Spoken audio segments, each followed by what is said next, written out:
live. Kahit dahil, sige mga anak ka, Randy, mag-join ako sa iyo dyan. Sige. Okay. Wait ka ha. Okay, Randy, go. Good morning, ladies and gentlemen. Good afternoon already. Welcome to the final part and special session of today's Philippine Sports Writers Association Sports Forum. And we are live here at the conference room of the Philippine Sports Commission's building inside the historic Rizal Memorial Sports Complex. And this morning, we will talk about the Olympic sport of rowing and their successful stint in recent tournament in Pattaya, Thailand. I'm Randy Calwag of Manila Standard. Good morning, partner. Please join us here, Judith. Yes, okay. I'm just here. So we're so proud and very happy to welcome our Philippine rowing team from the Asian Rowing Beach or Coastal Championships ginanap po sa Pattaya, Thailand. And we won 3 gold medals, 1 silver, and 1 bronze medal. So congratulations, Team Philippines!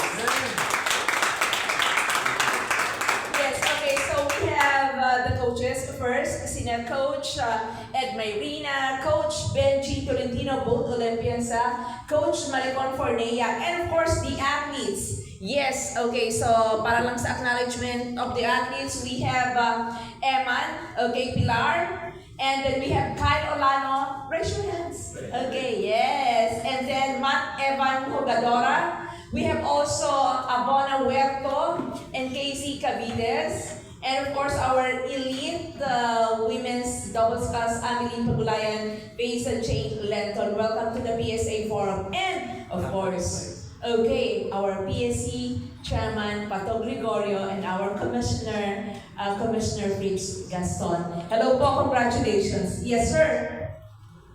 Magandang hapon po sa inyo lahat. Pasensya na sa medyo na late tayo. Galing pa po tayo sa Candon, dire-diretso. And to leave Candon very early. Nung nalaman ko nga na naimbita ninyo itong Philippine Rowing Team na pumunta rin sa PSA Forum. Sabi ko, sige, punta na rin ako. And later on, after we talk to them, I also want to give some information on the incident concerning the Ateneo basketball players. No? Pero sa good news muna tayo. Good news muna tayo. In both topics kasi, pareho si Conference ang kapartner ko rito. Because Conference is the commissioner in charge of rowing, he is also the commissioner in charge of basketball. So, nakabla ko. Ganito po yan, no? Ito ang kwento ko, personal na kwento ko. You know very well that bago ako naging chairman ng Philippine Sports Commission, ako po ang presidente ng Philippine Rowing. Simula noong 2020, ako po ay pinakiusapan ng dating presidente, si Quintin Pastrana, at chairman Benji Ramos, rest in peace, Sir Benji, na bumalik bilang presidente ng rowing. At sabi ko nga, hindi ako marunong mag-rowing. Sabi sa akin, ang importante ay marunong ka mag-manage ng national team. Marunong ka mag-manage ng atleta. Yung rowing, pumunta ka lang sa lamesa, matututunan mo rin yan. Ginawa ko naman mo yun. Nag-rowing rin ako ron. Ilang pon rin rowing yun. Kasi COVID ko eh. Rowing ka talaga dyan. Oo, rowing ako. Nakadalawang taon rin yata ako.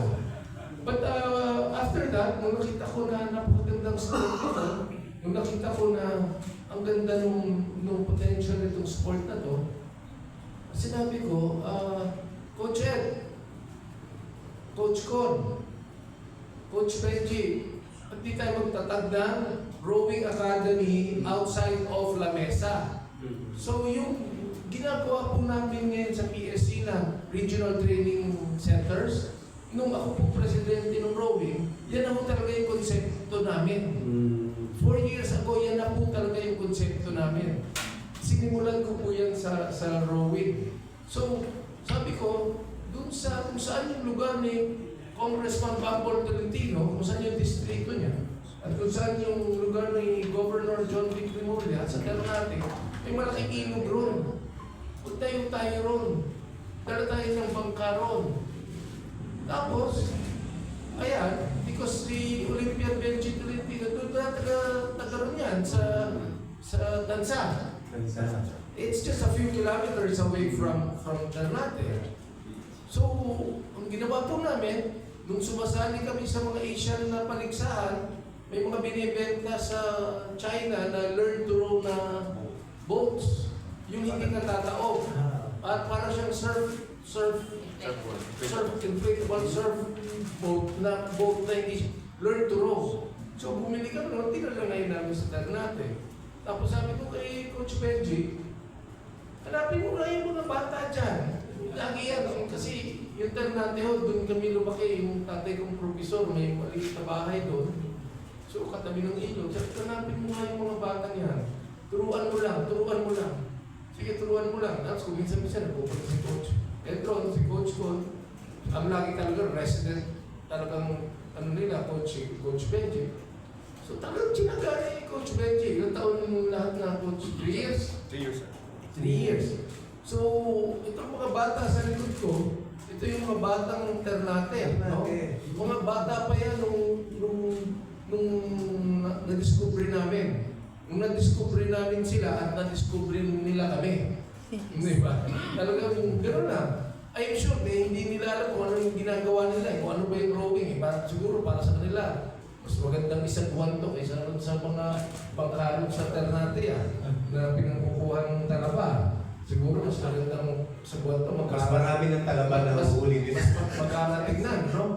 And that is why I'm really very happy. No? I am really very happy from the bottom of my heart. Yung ginagawa po natin ngayon sa regional training centers, ito ang nagpapatibay na talagang tama itong ginagawa nating proyekto. Ito yung parang proof of concept na pag talagang nilabas mo ang Philippine Sports Commission to the provinces, in 2-3 years, meron ka ng Asian champion. These are kids of fishermen. All they do is go to school. And pagkatapos ng school, lakad-lakad na laro, di ba? Sa baybay. Di ba?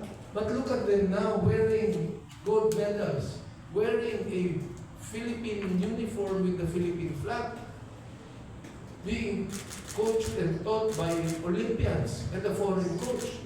Yun pa lang yung isang pang gusto sabihin. Kaya naniniwala rin po talaga ako.